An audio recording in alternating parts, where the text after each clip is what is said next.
हां. हे शिवमंदिर आहे. या बरं. मंदिरमध्ये गोविंद महाराज टाकळेश्वर महाराज कीर्तन करत होते. त्या महाराजांजवळ एक अश्व होता, म्हणजे घोडा. हं. तो खूप क्रोधित झालेला होता, कोणाच्यानंच आवरत नव्हता. मग तो गजानन महाराजांनी शांत केला आणि त्या घोड्याच्या 4 पायाखाली महाराज झोपले होते. ते या शिवमंदिरमध्ये, हे पुरातन शिवमंदिर आहे, ओके. म्हणजे महाराजांच्या काळामध्ये. त्या यांचं नाव काय सांगितलं म्हणे ते जे महाराज? टाकळेश्वर महाराज, टाकळेश्वर. गोविंद महाराज टाकळेश्वर. Okay okay. ओम साई राम, ओम नमो आदेश, जय गजानन। दोस्तों, पिछले वीडियो में हमने देखा है कि गजानन महाराज जी ने जलते हुए पलंग के ऊपर बैठकर ब्रह्मगिरी नामक साधु का गर्भहरण किया था, और वो जो घटना घटी है उस जगह का दर्शन हमने कर अभी हम अगले स्थान की तरफ बढ़ रहे हैं। तो अगला जो स्थान है वो है एक शिव मंदिर जो बहुत पुराना है शेगांव में। उस जगह की जो घटना हुई है वो आज हम आप इस वीडियो में देखने वाले हैं। तो दोस्तों, इस शिव मंदिर की कथा ऐसी है कि गोविंद बुआ टाकळेकर नाम के एक महान हरिदास थे। वे कीर्तन भजन का गजर करते हुए शेगांव पहुँचे। शेगांव में यह जो प्राचीन शिव मंदिर था, उस मंदिर का जीर्णोद्धार मोटे नामक एक साहूकार ने करवाया था। आज के समय में बहुत से धनवान लोग मदिरा, मोटर, क्लब और साइकिल के प्रेमी होते हैं, परंतु मोटे साहूकार ऐसे नहीं थे। वे धनवान होते हुए भी अत्यंत भक्तिभाव से परिपूर्ण थे।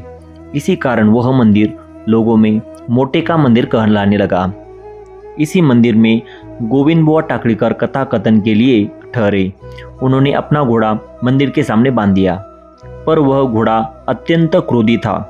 कोई आसपास आता तो वो लात मारता, और सामने से कोई गुजरता तो कुत्ते की तरह काटने के लिए दौड़ता।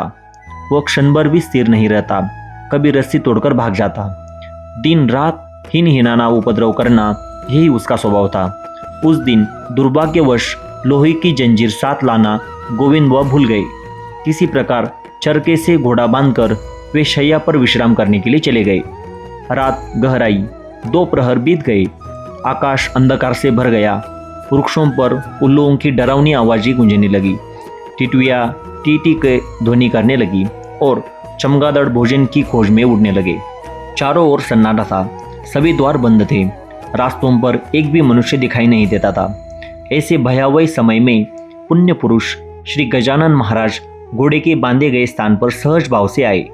जो जीव द्वार होते हैं, क्रोधी होते हैं, उन्हें सुधारने के लिए ही संत महात्मा ईश्वर की आज्ञा से धरती पर अवतार लेते हैं। जैसे औषधि रोग को दूर करते हैं, वैसे ही संत अपने क्रोधी द्वारपन को नष्ट कर देते हैं। महाराज घोड़े के पास पहुँचे और अत्यंत आनंदपूर्वक घोड़े के चारों पैरों के पास जाकर लेट गए।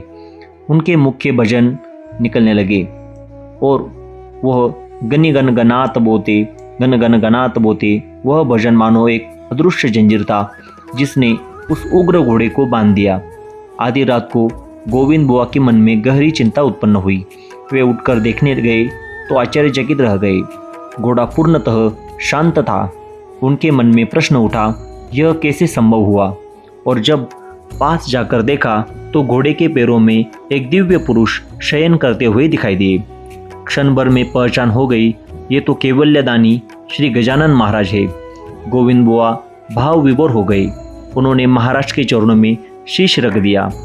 आज मुझे प्रत्यक्ष अनुभव हुआ कि आप ही सच्चे विघ्नहर्ता गजानन है। जिस घोड़े से सब भय खाते थे, उसका द्वारपन, उसका क्रोधीपन आपने नष्ट कर दिया। महाराज ने घोड़े से कहा, अब शरारत मत करना, शिव के सामने खड़े रहकर आत्मचिंतन करना, बैल की तरह सरल और शांत बनकर रहना। इतना कहकर दया सागर महाराज कृपा दृष्टि डालते हुए वहां से चले गए। दूसरे दिन गोविंद बुआ घोड़े पर सवार होकर खेत में आए। वही घोड़ा जो कभी आतंक था, आज गोगलगाय की तरह शांत हो गया। चारों ओर सब्जी और कोमल घास थी। घोड़े ने किसी को मुंह नहीं लगाया। तब सभी ने समझ लिया संतों की शक्ति में कितनी महान होती है। पशु भी उनकी आज्ञा में आ जाते हैं। गोविंद बुआ ने अपने पत्रों में श्री समर्थ गजानन महाराज जी की स्तुति आरंभ की है। जय जय श्री गजानन महाराज। ओम नमो आदेश। अलख निरंजन।